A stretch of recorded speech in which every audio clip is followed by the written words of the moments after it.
आज हम लोग स्टार्ट करते हैं सीटीईटी का क्लास 1। ठीक है ना। अब देखिए सीटीईटी का हो या किसी भी टीईटी का, वो सभी में काम आएंगे। ठीक है ना, सभी टीचिंग एग्जाम में। तो थोड़ा सा सिलेबस को विस्तृत से हम लोग जान लेते हैं विस्तार से कि इसमें है क्या चीज, पढ़ना क्या है और आने वाले टाइम पे इसका एग्जाम कैसे हो सकता है। अभी फिलहाल कोई नोटिफिकेशन नहीं आया एग्जाम को लेके, और नीट और जेई का पेपर चल रहा है। अभी 1 सितंबर से स्टार्ट हो गया है, जो कि 12 या 13 सितंबर तक चलेगा। ठीक है। तो इसमें देखिए बाल विकास पढ़ेंगे हम लोग सीटेट में, हिंदी पढ़ेंगे, अंग्रेजी पढ़ेंगे, गणित पढ़ेंगे और पर्यावरण पढ़ेंगे। ठीक है। अब इसमें बात आता है दो पेपर का। इसमें होते हैं, आपको पता है, एक प्राइमरी का पेपर होता है और एक होता है आपका अपर प्राइमरी का। ठीक है ना। तो प्राइमरी के पेपर में आपको प्राइमरी, ठीक है ना, प्राइमरी जो 1 to 5 के लिए होता है, क्लास 1 to 5 के लिए प्राइमरी का होता है। और अपर प्राइमरी आपका माध्यमिक के लिए क्या होता है, आपका माध्यमिक के लिए 6 से ठीक इतना तक होता है। अब इसमें कंपलसरी होता है बाल विकास हिंदी, अंग्रेजी, गणित और पर्यावरण। लेकिन इसमें क्या होता है, आर्ट्स के लिए अलग होता है और आपका जो साइंस एंड मैथ्स वाले होते हैं उनके लिए अलग होता है। तो इसको थोड़ा सा हम लोग जान लेते हैं कि होता क्या है, और आगे आने वाले टाइम पे इसी में पढ़ेंगे हम लोग। और सीजीटीईटी का नोट्स बना ही लिए होंगे, तो जो सीजीटीईटी वाले हैं ये नहीं सोचेंगे कि सीटेट पढ़ देंगे तो यहाँ पर काम नहीं आएगा, यहाँ भी आपका काम आएगा। उस चीज को आप लोग याद रखना पड़ेगा। ठीक है ना। तो इसका थोड़ा सा देख लेते हैं। अब देखिए प्राइमरी पेपर में होता क्या है, जो पहला है इसमें ना, इसकी बात कर रहे हैं अभी। इसमें आपका सब्जेक्ट कौन कौन से रहेंगे, बाल विकास रहेगा, बाल विकास रहेगा, क्या रहेगा, बाल विकास। दूसरा रहेगा आपका गणित रहेगा, इसके साथ में शिक्षा शास्त्र भी ना। तीसरा आपका रहेगा हिंदी, चौथा आपका रहेगा अंग्रेजी, पांचवा रहेगा आपका क्या बच गया, पर्यावरण। ठीक है। अब इसका जो पर्यावरण होता है पेपर 1 में आपका ये थोड़ा सा सीजीटीईटी से अलग होता है। इसमें होता है आपको एनसीईआरटी कुछ बुक्स भी पढ़ना पड़ेंगे। ठीक है। एनसीईआरटी बुक 3, 4 और 5 क्लासेस की, यहां से लगभग आपका 14 नंबर का आता है और यहां से लगभग आपका 16 नंबर। तो 16 प्लस आपका 14 इक्वल टू 30 नंबर। ठीक है। तो ये हो गया। अब आप लोग बहुत दिन से रेस्ट कर चुके हैं, अब पढ़ाई में भी थोड़ा सा स्टार्टिंग कर लीजिए। ठीक है। क्योंकि अभी लॉकडाउन कब तक रहेगा, स्कूल कॉलेज कब तक नहीं खुलेगा, उतना तक अगर हम लोग ने पढ़ाई छोड़ दिया तो हो सकता है आने वाले टाइम पे हम लोग सभी चीज भूल जाएंगे। ठीक है ना। तो आप लोग ये कंटिन्यू बना के रखिए। अब यहाँ पर इतना हो गया। फिर अंग्रेजी में इसमें 15 नंबर का पैडागोजी और 15 नंबर का इसमें ग्रामर ना आके ग्रामर को इसी में ऐड कर देता है आपका। इसमें होता क्या है, आपका पैसेज आएगा, 2 पैसेज आएगा। एक रहेगा 9 नंबर का पैसेज और एक रहेगा 6 नंबर का। एक पोयम रहे, कभी कभी पोएट्री रहता है पोयम, और ये क्या है, अनसीन पैसेज रहता है बड़ा सा। ठीक है। तो इस दोनों मिला के आपका 9 + 6 15 नंबर का आता है। कभी कभी दोनों ही पैसेज रहता है। तो इस तरीके से यहाँ 15 नंबर और ये जो रहेगा पैडागोजी रहता है। लेकिन जो सीजीटीईटी होता है उसका इंग्लिश में 15 नंबर का आपका ये तो रहता है, लेकिन बाकी 15 नंबर का रहता है उसमें ग्रामर रहता है। इसमें ग्रामर 1 या 2 नंबर इसी में इंक्लूड कर देता है। ठीक है। उसके बाद में इसका जो हिंदी है, हिंदी मतलब भाषा शिक्षण और शिक्षा शास्त्र, इसमें आपका 15 नंबर का होगा भाषा शिक्षण। और हम लोग को सीजीटीईटी और भाषा शिक्षण का वेटेज लगभग 5 या 6 नंबर का है, लेकिन यहाँ पर सॉरी आपका जो भाषा शिक्षण है, हाँ भाषा शिक्षण, उसका रहेगा 15 नंबर का। और 15 नंबर का आपका 2 पैसेज मिलेंगे। जो यहाँ पर पैसेज मिलेगा सेम यहाँ पर मिलता है। यहाँ पर जो पैसेज रहता है उसी का लगभग हिंदी रूप यहाँ पर रहता है, हिंदी रूपांतरण। तो यहाँ पर रहेगा 9 और 6 नंबर का, दोनों मिला के आपका 15 नंबर का 2 पैसेज मिल जाएगा। गणित में आपका 14 या 15 नंबर का, 14, 15 या 16, कभी कभी 16 आ जाता है, कभी कभी 15, कभी कभी 14। तो इस रेशियो में आपका 15 नंबर का मैथ्स कैलकुलेशन वाला आएगा। तो आपका जो 15 नंबर का है वो आपका आ जाएगा पैडागोजी का आ जाएगा। किसका आएगा, पैडागोजी। ठीक, 15 नंबर का पैडागोजी। उसके बाद में बाल विकास, यहाँ पर क्या है, 30 नंबर का। तो ये जो बाल विकास है आपका, हम लोग सीजीटीईटी में पढ़ते थे कितने, लगभग 4 यूनिट था, 1, 2, 3, 4, इसी में ही और ऐड किया था। लेकिन इसमें हम लोग 21 से लेके 22 टॉपिक तक पढ़ना पड़ता है। ठीक है। तो इसके बारे में बाल विकास का बृहद चर्चा, गणित का, हिंदी का, अंग्रेजी का और पर्यावरण का, हम लोग आगे आने वाले टाइम पे इसका विस्तृत रूप से चर्चा करेंगे। ठीक है। तो ये तो हो गया पेपर 1 प्राइमरी पेपर का बात हो गया कि इसमें हम लोग को कैसे पढ़ना है, और इसका एक वीडियो 1 है, मैं इतना ही बता रहा हूं इसमें। अब थोड़ा सा चलते हैं हम लोग माध्यमिक पेपर में। मैं तो इसको मिटा दे रहा हूं, आप लोग को मिल जाएगा, ठीक है ना, इसका जो ऑफिशियल वेबसाइट है सीटेट का उसमें, और वहां से आप लोग देख के डाउनलोड कर लेंगे, ठीक है। तो ये तो हो गया हम लोग का पेपर 1 का। अब चलते हैं पेपर 2 की बातें। अब जहां एक चीज याद रखना, पेपर 1 में कंपलसरी होता है आपका 5 ही सब्जेक्ट है, बाल विकास, हिंदी, अंग्रेजी, गणित और पर्यावरण। लेकिन माध्यमिक पेपर में क्या होता है आप लोगों को पता है कि इसमें ग्रेजुएशन के स्ट्रीम के अकॉर्डिंग डिपेंड करता है। कैसे? जैसे माध्यमिक में आपका जिसको हम लोग बोलते हैं पेपर 2 की बात करें तो इसमें एक होता है साइंस एंड मैथ्स। यहां पर जो आप देखिए, इसका एक होता है, क्या होता है, साइंस एंड मैथ्स, ये पेपर 2 के लिए हो गया। जो विज्ञान समूह से हैं, कौन से समूह? और विज्ञान समूह बोले तो आपका मैथ्स भी आता है और बायोलॉजी भी आता है ना, विज्ञान समूह, इनके लिए अलग होता है। और इसी में ही पेपर 2 में एक, ये तो हो गया पहला स्ट्रीम। सेकंड क्या होता है? कला समूह। अब इसमें आप थोड़ा सा देखेंगे, ठीक, इसमें भी क्या क्या कंपलसरी है। अब थोड़ा सा इसको जान लेते हैं, साइंस का हम लोग, किसका? CIENCE, साइंस एंड मैथ्स, ठीक। इसमें हम लोग को पता है पहले में रहेगा बाल विकास, और इसका जो बाल विकास होता है, जो पेपर 1 के बाल विकास से थोड़ा स्टैंडर्ड होता है, जो पेपर 2 का बाल विकास होता है, ठीक। इसमें होता है आपका हिंदी, इसमें होता है आपका अंग्रेजी, थर्ड सब्जेक्ट हो गया, और एक होता है आपका गणित, उसके बाद में होता है आपका विज्ञान। इतना सब्जेक्ट आपको पढ़ना पड़ता है, ठीक है। तो बाल विकास में रहेंगे आपके 30 नंबर, हिंदी में 30 नंबर, इसमें पेडागोजी भी है ना, इसमें पैडागोजी है, ठीक। उसके बाद में अंग्रेजी में 30 नंबर, गणित में क्या रहेंगे, इसमें भी 30 नंबर, इसमें भी पैडागोजी इंक्लूड रहता है ना, 15+15 के रेशियो में, 15 कैलकुलेशन, 15 पैडागोजी, ठीक। उसके बाद में इसमें आपका रहेंगे 30 नंबर। तो इसमें क्या होता है, जो हम लोग का CGTT होता है उसमें फिजिक्स, केमिस्ट्री और बायोलॉजी इंक्लूड किया हुआ रहता है, ठीक है। तो फिजिक्स, केमिस्ट्री, बायोलॉजी का जो रेशियो है आपका, CGTT की बात कर रहा हूं थोड़ा सा ना, CGTT में यहां ध्यान दे लेंगे, इसमें 18 नंबर का फिजिक्स, 6 नंबर का केमिस्ट्री और 6 नंबर का बायोलॉजी रहता है, ठीक। लेकिन यहाँ पर क्या होता है, जो फिजिक्स, केमिस्ट्री और आपका बायोलॉजी है वो आपका 15 नंबर का होता है, और यहाँ पर क्या होता है, 15 नंबर का आपका पैडागोजी होता है। किसमें होता है पैडागोजी? सीटेट में। 15 आपका फिजिक्स, केमिस्ट्री और बायोलॉजी रहेगा, और जो 15 नंबर रहेगा वो पैडागोजी रहेगा सीटेट में, साइंस का पैडागोजी, और ठीक है ना, साइंस का पैडागोजी। यहाँ पर थोड़ा सा इजी पड़ता है हमें, और इस तरीके से रहता है सीजीटेट में, ऐसे 18/6/6 का ये आपका इसी में मार्क इंक्लूड रहता है, ठीक। तो बाल विकास, हिंदी, अंग्रेजी, गणित, विज्ञान और आपका हो गया, हाँ सॉरी इतना, तो ये हो गया आपका 60 नंबर, 30 नंबर, 30 और 30, इस कुल मिला के आपका 150 रहता है आउट ऑफ। अब आपको कितना नंबर लाना है इसको बता रहा हूं, ठीक है ना, 150 नंबर इसमें है, और उसमें से आपको 90 नंबर क्रॉस करना है, 90 के प्लस में। अगर 90 भी लाते हैं तब भी आप एलिजिबिलिटी प्राप्त कर लेते हैं, इसमें भी और पेपर 1 में भी आपका 90। तो होता क्या है, जो सेंट्रल टीटी होता है उसमें आपको 90 नंबर लाना पड़ता है। ऐसा क्यों? उसमें आपका 60% मार्क बोलता है, तो 150 का 60% क्या हो जाता है आपका 90 हो जाता है। लेकिन जो कैंडिडेट, अब देखिए यहां पर जो कैंडिडेट, ध्यान दीजिएगा थोड़ा सा, जो कैंडिडेट ST, SC और OBC हैं, ठीक है ना, इसको थोड़ा सा टिक लगा लीजिए ना, OBC में भी जो कैंडिडेट ST, SC और OBC हैं उनको 82 नंबर लाना रहता है। कितना नंबर लाना रहता है? 82। अगर आप 82 भी लाते हैं तब भी आप क्वालिफाई हो जाएंगे, प्राइमरी में भी और अपर प्राइमरी में, ठीक है ना, माध्यमिक शिक्षा में, सॉरी हाँ माध्यमिक में। तो आपका इसमें भी और इसमें दोनों में आपको 82 नंबर, किसको? ST, SC और OBC कैंडिडेट को। लेकिन जो जनरल कैंडिडेट हैं उनको 90 नंबर लाना पड़ता है, ठीक। उनके लिए किसी भी प्रकार का कोई रिलैक्सेशन नहीं होता है, 5% उनको मिलता है, इसलिए उनको 82 नंबर में भी आप क्वालिफाई कर जाते हैं। तो ये तो हो गया CTT की बात, पेपर 1 और पेपर 2 की, प्राइमरी और अपर प्राइमरी मतलब माध्यमिक का, ठीक है। अब आने वाले टाइम पे आते हैं भाई हम लोग किसका, अब थोड़ा सा कला समूह में जान लेते हैं कि इसमें पढ़ना क्या है, ठीक।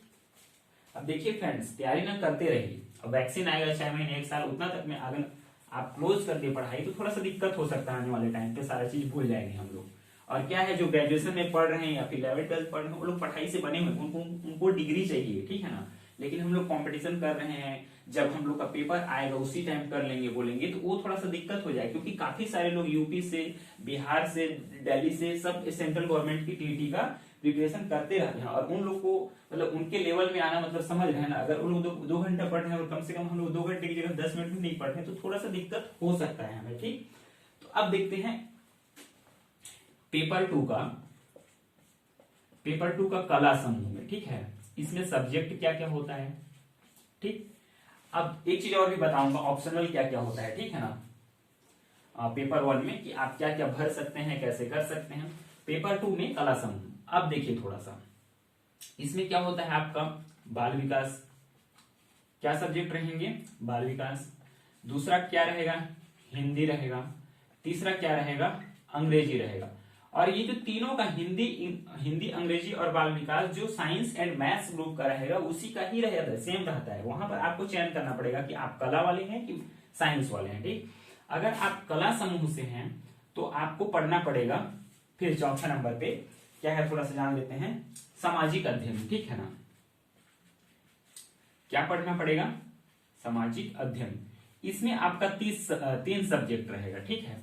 मतलब आपका ये हो गया 30 नंबर का, ये हो गया 30, ये हो गया 30, ये हो गया टोटल तीनों में 90, और इस चौथे सब्जेक्ट का इसका वेटेज रहता है 60 नंबर का। तो 30 30 30 इक्वल टू 90 हो गया, प्लस 60 इक्वल टू 150 हो गया, ठीक। अब इसमें भी आपका सामाजिक अध्ययन में कौन कौन सा सब्जेक्ट रहता है, तो इसमें रहता है आपका इतिहास, भूगोल, क्या क्या रहता है, इतिहास, उसके बाद में क्या होता है, भूगोल, उसके बाद में आपका होता है राजनैतिक विज्ञान, ठीक है ना, पॉलिटिकल साइंस, राजनीतिक विज्ञान। और इसमें आपका जो क्या बोलना चाहिए, संविधान और जो भी आपका प्राइम मिनिस्टर कैसे बनते हैं, राज्यपाल, उपराज्यपाल, ये सभी के बारे में यहाँ पढ़ेंगे। भूगोल के बारे में इंडिया के जो जियोग्राफी है उसी को, और हिस्ट्री में अपना जो सिंधु घाटी की सभ्यता या मॉडर्न हिस्ट्री जो भी, तो इन सभी चीजों को पढ़ते हैं। और इसी के साथ में इसका आपका रहता है, इसी में ही ऐड रहता है, इसी 60 नंबर में ही, ये तो रहेंगे इंक्लूड, इसी के साथ में इसी 60 नंबर में इसका भी आपका पेडागोजिकल होता है,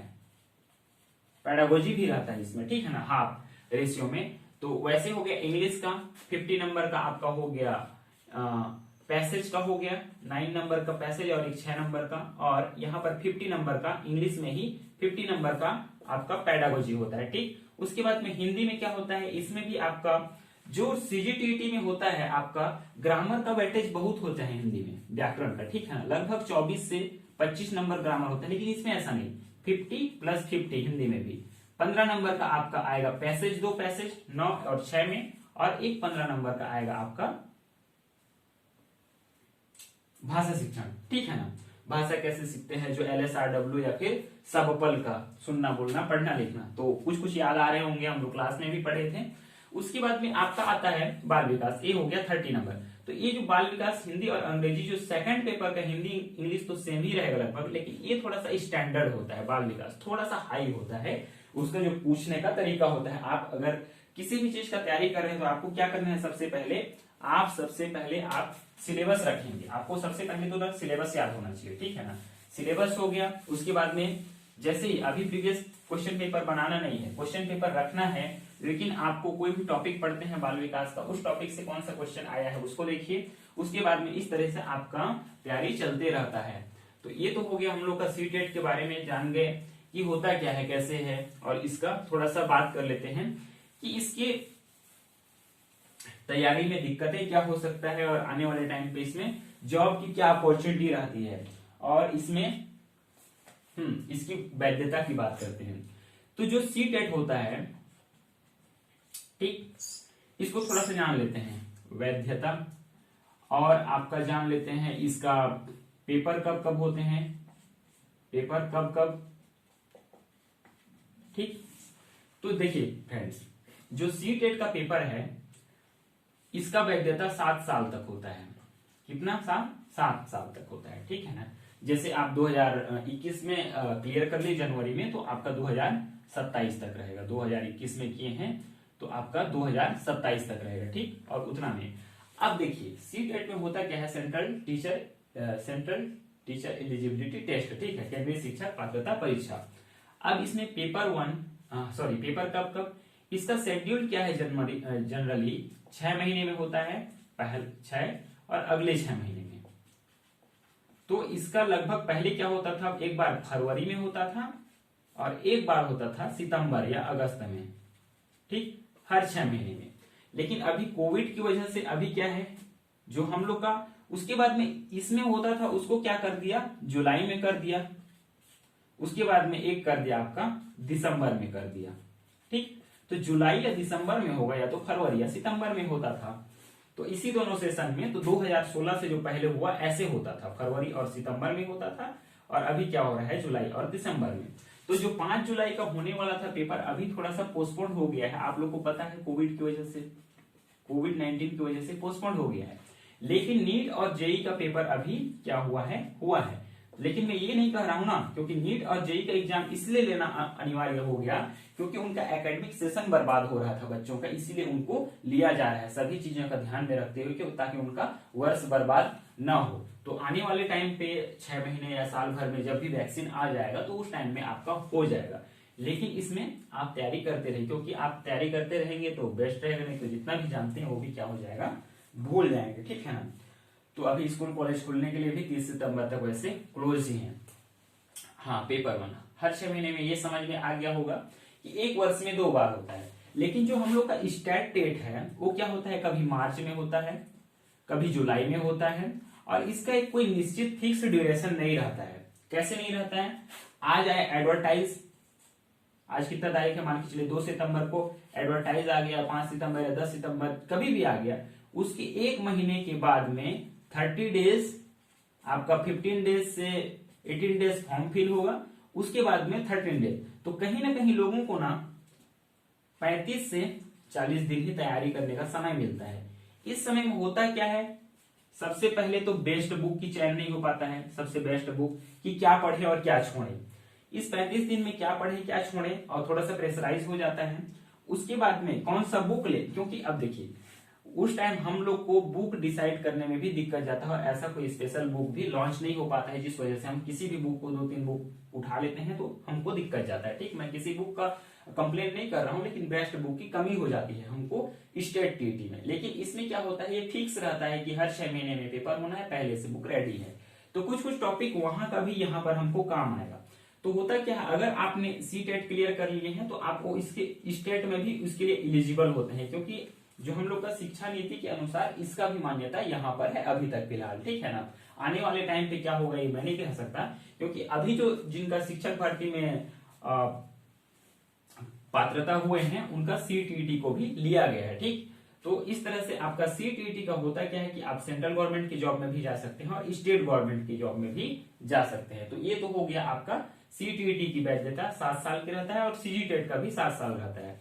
तो और ये हर 6 महीने में होता है, पहले 6 महीने में नहीं निकाले तो अगले 6 महीने में निकाले, तो इस तरह से डेली एग्जाम मिलते रहता है। फिलहाल अभी कोविड की कंडीशन से थोड़ा सा जो हम लोग का एग्जाम होने का जो पॉलिसी है वो थोड़ा बदल गया है, ठीक है ना, किसी भी चीज का पेपर नहीं हो रहा है। तो ये तो हो गया आप लोग का वैधता। अब थोड़ा सा बात कर लेते हैं हम लोग कि इसमें है क्या चीज, जैसे काफी सारे स्कूल्स हैं। अब सीटीटी में अभी जो नया शिक्षा नीति है,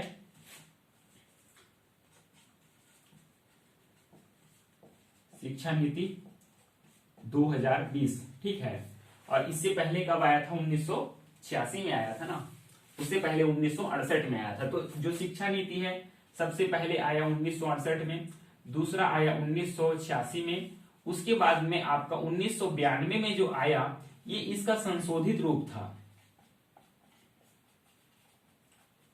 संशोधित रूप था। कितना, एक बार ना मैं कंफ्यूज हो रहा हूं थोड़ा सा, इसमें मैं थोड़ा सा आपको देख के बताऊंगा, मेरे नोट्स से 88 है या 86 है, ऐसे ही कुछ है, 86 या 88 है, ठीक है, क्योंकि एक एनसीएफ आया था ना तो उसमें कंफ्यूजन हो रहा है, 86 88 शायद तक 88 है, ठीक है ना, 88 है, इसको 88 कर लेंगे।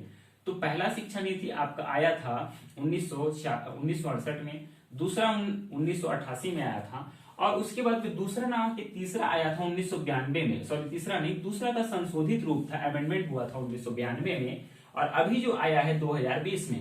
तो जो 2020 में काफी सारे बातें को कहा गया है, उसमें मुख्य बातें ये है कि आपका जो प्राइवेट स्कूल है क्या स्कूल है, प्राइवेट स्कूल है, उसमें भी आपको टीटी चाहिए एनी हाउ, ठीक है ना, टीटी चाहिए, क्योंकि गवर्नमेंट में जब टीटी लेते हो तो प्राइवेट में भी चाहिए। टीचर एलिजिबिलिटी टेस्ट आपका होना चाहिए शिक्षक पात्रता परीक्षा 2020 में। अब ये जो शिक्षा नीति है कैबिनेट से मंजूरी मिल गया है, जब भी ये राज्यसभा और लोकसभा से जैसे ही पास हो जाता है तो उसके बाद में रूल्स अप्लाई हो जाएगा राजपत्र में, जैसे ही राष्ट्रपति साइन करते हैं। तो अभी तक फिलहाल नहीं हुआ है, लेकिन आने वाले टाइम पे हो सकते हैं, जिसमें आपका 10th बोर्ड को हटा दिया है, डायरेक्ट 12th बोर्ड हो गया है।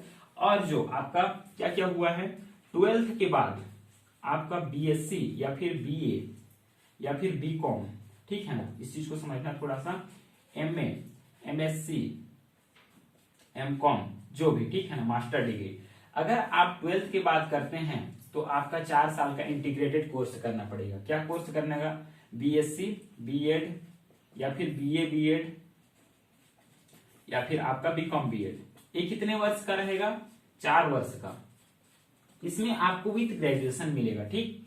तो इसके साथ में करेंगे तो 4 साल, मतलब 12th के बाद में अगर आपको टीचिंग फील्ड में आना है तो आपको 4 साल का बीएससी बीएड, बीए बीएड या फिर बीकॉम बीएड करना पड़ेगा। जो साइंस स्ट्रीम से बीएससी बीएड, जो आर्ट्स में है बीकॉम बीए बीएड, और जो कॉमर्स से है बीकॉम बीएड, ये करना पड़ेगा। और जो एमए एमएससी के बाद में करेगा उनके लिए 1 वर्ष का करना पड़ेगा, आपका बीएड करना पड़ेगा, ठीक है ना। बीएड कितने वर्ष का करना पड़ेगा, अभी अप्लाई नहीं हुआ है ना, अभी फिलहाल 2 वर्ष के लिए चल रहा है। इस वर्ष से आप लोग ध्यान देंगे, अभी फिलहाल 2 वर्ष का चल रहा है। जो एमएससी भी किया है उसको भी 2 वर्ष करना पड़ रहा है, आने वाला टाइम पे अप्लाई जरूर होगा, तो ये 1 वर्ष का करेगा। हाँ, तो ये हो गया। और जो डायरेक्ट बीएससी, बीएससी मतलब आपका ग्रेजुएशन करने के बाद में अगर आप करते हैं दोस्त, ग्रेजुएशन करने के बाद में तो आपका 2 वर्ष का बीएड करना पड़ेगा। कितने वर्ष का करना पड़ेगा, 2 वर्ष का। तो इस तरीके से आप समझ सकते हैं 12th के बाद, बीएससी के बाद और एमएससी, इसी में एमए भी आ जाएगा ना, मास्टर में बीए भी, ठीक। तो ये हो गया। इसके बाद करते हैं 4 वर्ष, आपको विथ ग्रेजुएशन मिलेगा, आप ग्रेजुएट भी होंगे। बीएससी करेंगे, बीएससी के बाद में सॉरी करेंगे तो इसमें 2 वर्ष, लेकिन इसमें पीजी नहीं मिलेगा ना, ये ध्यान देना। मतलब आप 3 साल बीएससी करने के बाद में करेंगे तो 2 वर्ष का बीएड करने पड़ेगा। 12th के बाद करेंगे तो 4 वर्ष का, बीएससी के बाद करेंगे तो 2 वर्ष में बीएड, और एमएससी एमए के बाद में करेंगे तो 1 वर्ष का बीएड। ये क्या हो गया है, नया शिक्षा नीति 2020 में इस चीज को यहाँ पर जो ड्राफ्ट बनाया गया है इसको इंक्लूड किया गया है इसमें, कि आपका बीए में क्या होगा, सॉरी बीएससी बीए और 12th और एमए एमएससी के बाद में कितने कितने वर्ष का बीएड करना। तो होता क्या था, एमएससी करने के बाद में ऑलरेडी 5 वर्ष लग जाते हैं, उसके बाद में 2 वर्ष का बीएड। तो इसमें कहीं ना कहीं इसके कोर्स में कुछ बदलाव किए गए हैं और ये आने वाले टाइम पे हो सकता है, ठीक है। तो इस तरीके से आप लोग का था नया शिक्षा नीति में, और भी बहुत सारी चीजों को बताया गया है। लेकिन यहाँ पर एक चीज भी बताया गया कि प्राइवेट स्कूल के लिए भी टीईटी चाहिए, और जो बीएड और जो टीचिंग कोर्स करना है उसके फॉर्मेट को बताया गया है कि आप 12th के बाद में ये करेंगे, बीएससी के बाद में 2 वर्ष का और एमएससी एमए के बाद में 1 वर्ष का करेंगे। इस चीजों को उसमें क्या किया गया है, निर्धारित किया गया है, ठीक है ना, कि आपका ऐसे तो शेड्यूल रहेगा और आपका क्लासेस रहेंगे आने वाले टाइम पे, हो सकते हैं, ठीक। तो अभी हमारे शिक्षा मंत्री रमेश पोखरियाल निशंक जी बताए थे कि ऐसे हो सकता है, ठीक। तो ये तो हो गया आप लोग का कि कैसे हो सकते हैं अभी जो होंगे उसमें, ठीक है ना। और इस साल से हमारे जो सीजी में है, यूपी में तो फिलहाल बीएड का पेपर हुआ है, प्रीलिम टेस्ट एंट्रेंस हुआ है बीएड का, लेकिन हम लोग का जो सीजी में है ना, सीजी में यहाँ पर छत्तीसगढ़ में आपका जो बीएड के लिए है फिर डीएड के लिए आपका परसेंटेज बेस से हो रहा है, परसेंटेज से हो रहा है। आपका बीएड का जो एडमिशन हो रहा है परसेंटेज से हो रहा है, डीएड का भी परसेंटेज से हो रहा है। तो जिनको भी कराना है बीएड या फिर डीएड के लिए, तो डीएड के लिए फिलहाल आपका 12th का रिजल्ट डिक्लेयर हो गया है तो हो सकता है उसका हो जाए। लेकिन जो बीएड का है, जैसे ही ग्रेजुएशन का पेपर अभी हो जाएगा और एससी ने आदेश दे दिया है कि 30 सितंबर तक होना है हम लोग का इसका एग्जाम ग्रेजुएशन वालों का, तो उसके बाद में आपका बीएड का किसी भी कॉलेज में आप एडमिशन ले सकते हैं, वहां परसेंटेज के अकॉर्डिंग होगा। तो इस तरीके से हो गया। ये तो हम लोग का बातें करते करते शिक्षा नीति तक पहुंच गए, और क्या पढ़ना है क्या नहीं पढ़ना है केंद्रीय शिक्षक पात्रता में, इतने सबको जानते हुए, ठीक है फ्रेंड्स। और थोड़ा सा अभी हम लोग अब अगला जो वीडियो है उसमें हम लोग चर्चा करेंगे कि कैसे हम लोग उसमें सीक्वेंस वाइज पढ़ेंगे। और इसका ना अभी क्या करना है, आपको हड़बड़ी से नहीं पढ़ना है, अभी आपको डिप्थ में जाके पढ़ना है, गहराई से पढ़ना है। कोई भी सब्जेक्ट पढ़ना है गहराई से पढ़ना है, सभी टॉपिक का नोट्स बनाना है, ठीक। सभी टॉपिक का नोट्स बनाइए, गहराई से पढ़िए। उसके बाद में आप जब रिवाइज करेंगे, कब रिवाइज करेंगे, जो आपका 1 महीने या फिर 2 महीने का टाइम होता है एग्जाम से पहले, 1 या 2 महीने, उसमें आप टेस्ट पेपर सॉल्व कीजिए। टेस्ट पेपर प्लस में रिवीजन, इतना ही होना चाहिए। अभ्यास और टेस्ट पेपर सॉल्व होना चाहिए। तो इसमें क्या होगा, कहीं ना कहीं आपको फायदा होगा। लेकिन अभी आपका जो आने वाला 4 या 6 महीने का जो भी टाइम है, उसमें सभी टॉपिक का नोट्स एकदम अच्छे से क्लियर बना लीजिए कलरफुल पेन में। और आपका नोट्स होता है। हम लोग एग्जाम में फेल क्यों होते हैं, फेलियर का वजह ये होता है, ये नहीं है कि हम लोग नहीं जानते हैं। हम लोग का दिक्कत क्या होता है, हमें टैलेंट है इस वजह से नहीं, वहां पर हमको टाइम कम मिलता है। और टाइम कम रहने, पहला चीज तो टाइम कम रहता है, दूसरा चीज हमारे पास में कोई ऑथेंटिक खुद का बनाया हुआ, और नोट्स भी खुद का बनाया हुआ होना चाहिए ना। जो बताया जाता है उसको बनाइए और अपने अकॉर्डिंग बनाइए, उसमें और कुछ नया चीज इंक्लूड कीजिए। तो ये तो हो गया हम लोग का नया चीज। और जैसे नया चीज बोलने से क्या हो गया, जैसे अभी 2020 में क्या आ गया है, नया राष्ट्रीय शिक्षा नीति आ गया है। उसमें किस किस चीजों को, बातों को कहा गया है, उसको आप नोट करके रखिए। तो आने वाले टीटी में हो सकता है वो भी आ जाए, क्यों नहीं आएगा, अगर ये अप्लाई हो जाता है तो आएगा जरूर। तो ये होता है नया चीज सीखना। तो इस तरीके से आप लोग जो घर में बैठे हुए हैं लॉक होके, और कहीं ना कहीं आप लोग का जो समय वेस्ट हो रहा है उसका अच्छे से इस्तेमाल कीजिए। आप सभी सब्जेक्ट का, सभी, ये नहीं बोल रहा हूँ किसी का ही पढ़िए, आप और भी कंपटीशन का तैयारी कर रहे हैं तो सभी का आप नोट्स बना बना के रखते जाइए। क्योंकि आने वाले इन फ्यूचर कंपटीशन तो बढ़ेगा। क्योंकि आप लोग को पता है अभी जीडीपी हम लोग का कितना हो गया है, -23 हो गया है। मतलब अर्थव्यवस्था चौपट हो रहा है। तो जॉब जो है बहुत दिक्कत हो जाएगा प्राइवेट में भी, ये हम लोग को संकेत मिलता है। इसका मैं कोई ऑफिशियल अनाउंस नहीं कर रहा हूँ ना, लेकिन कहीं ना कहीं दिक्कतें हो सकता है कोविड की वजह से कि स्कूल कॉलेज सभी बंद है। तो इस तरीके से आप लोग प्रिपेयर के लिए एग्री रहिए, और आने वाले टाइम पे हम लोग इसी तरीके से पढ़ते रहेंगे, ठीक। और जो हम लोग का कैरियर एकेडमी का ऐप है, मैं फिर से बता रहा हूं,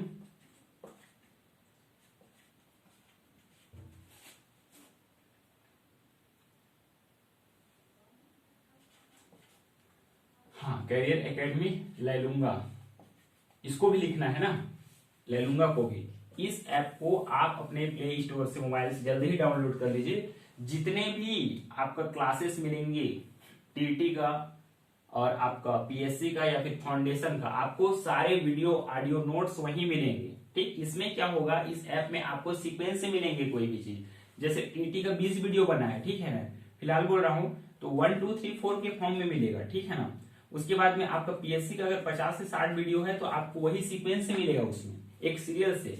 और उसके लिए ऐप का अलग, आपका वीडियो का एक अलग जगह रहेगा ऐप में, उसका फीचर बता दे रहा हूँ। यहाँ पर वीडियो रहेंगे, यहाँ पर आपका रहेगा पीडीएफ रहेगा, यहाँ पर ऑडियो रहेंगे, यहाँ पर व्हाट्सएप का ग्रुप रहेगा, यहाँ पर व्हाट्सएप का ग्रुप रहेगा, यहाँ पर टेलीग्राम रहेगा, यहाँ पर ईमेल रहेगा। तो कोई भी चीज वहां पर क्या हो गया, इसके लिए टीचिंग के लिए स्पेशल बनाया गया है सॉफ्टवेयर डेवलपर के द्वारा। और यहाँ पर कहीं ना कहीं आप लोग को सहूलियत होगा। लेकिन यूट्यूब में क्या होता है, 1 2 वीडियो डाले तो उसमें सर्च करते हैं तो और भी वीडियो आ जाता है रिलेटेड। और उस वीडियो को इतने मेहनत से बनाओगे, 1 2 3 4 10 वीडियो हम मान के चलिए, तो आप इस वीडियो का, जैसे बाल विकास का सिद्धांत हो गया, इससे रिलेटेड मैं जो पढ़ाया कोई और बंदा या तो गलत पढ़ा दिया फिर सही भी पढ़ाया, उसका पढ़ाने का तरीका अलग है, आप उसको देखोगे तो इसमें क्या होता है, भटकाव। इसी से रिलेटेड 50 वीडियो आ जाएंगे, फिर बोलेगा बेल आइकन दबाओ, सब्सक्राइब करो। तो वो तो होता है अपना, मैं उसका बुराई नहीं कर रहा हूँ, लेकिन कहीं ना कहीं टाइम जाता है। और इसमें आपको कुछ नहीं करना है, जो वीडियो रहेगा 1 2 3 के सीरीज में उसको देखना है। इसी वीडियो से रिलेटेड आपको पीडीएफ यहाँ पर मिल जाएगा। तो वीडियो 1 का पीडीएफ यहाँ पीडीएफ 1 में मिलेगा, उसके बाद उसका वॉइस मिल सकता है, क्वेश्चन पेपर मिल सकता है। तो कहीं ना कहीं आपको जो सीए कैरियर एकेडमी ले लूंगा का है, इस ऐप को डाउनलोड कर लीजिए अपने प्ले स्टोर में, और उसको डाउनलोड करने के बाद में आप उसको रख लीजिए, ठीक है फ्रेंड्स। और इसी में आप लोग का क्लासेस हो सकता है। इसी के लिए बहुत दिनों से हम लोग काम कर रहे थे, इसीलिए हम लोग ऑनलाइन स्टार्ट नहीं कर पा रहे थे। सोच रहे थे कि स्कूल कॉलेज खुल जाएगा, लेकिन अभी नहीं खुल पाया। और इसमें देखिए, नहीं खुल पाया कहने का मतलब ये है कि ये जरूरी है हम लोग के लिए कि ऑनलाइन पढ़ें। कहीं भी बच्चों लोग को लिए भी अभी 10th और 12th के लिए कल ही आदेश आ गया है माध्यमिक शिक्षा मंडल के लिए कि आप उनको ऑनलाइन क्लासेस देना है वीडियो के थ्रू में। क्योंकि अभी कंडीशन ऐसा नहीं है कि खोल दिया जाए, अगर खोल देंगे तो बहुत दिक्कत हो जाएगा। अगर मान के चले कोई एक भी टीचर या फिर एक भी स्टूडेंट संक्रमित हो गया तो उसके साथ में कितने स्टूडेंट रहेंगे साथ में, और इतने उनके कितने क्लासमेट सहपाठी रहेंगे, सारे लोगों को क्वारंटीन करना पड़ जाएगा, प्लस में उनके फैमिली भी रहेगा। तो इस वजह से अभी स्कूल खुलना, जब तक वैक्सीन नहीं आ जाता है, अगर खुलेगा, हाँ जा सकते हैं, मैं कोई आधिकारिक तो अनाउंस नहीं कर रहा हूं, लेकिन कहीं ना कहीं दिक्कत है। इसीलिए अभी पढ़ाई को ऐसे ही जारी रखिए, क्योंकि हम लोग तो फिलहाल कंपटीशन के लिए कर रहे हैं। थोड़ा सा दिक्कत उनको होता है जो छोटे बच्चों के लिए बताना पड़ता है कि ऐसे पढ़ना है, ऐसे मोबाइल खोलना है। हम लोग तो फिलहाल एक्सपर्ट हैं व्हाट्सएप फेसबुक सभी चीज चला के, है ना जी, थोड़ा सा मजाक हो जा रहे नहीं। तो इस तरीके से आप लोग को डेली वीडियो मिलते जाएंगे, ठीक है।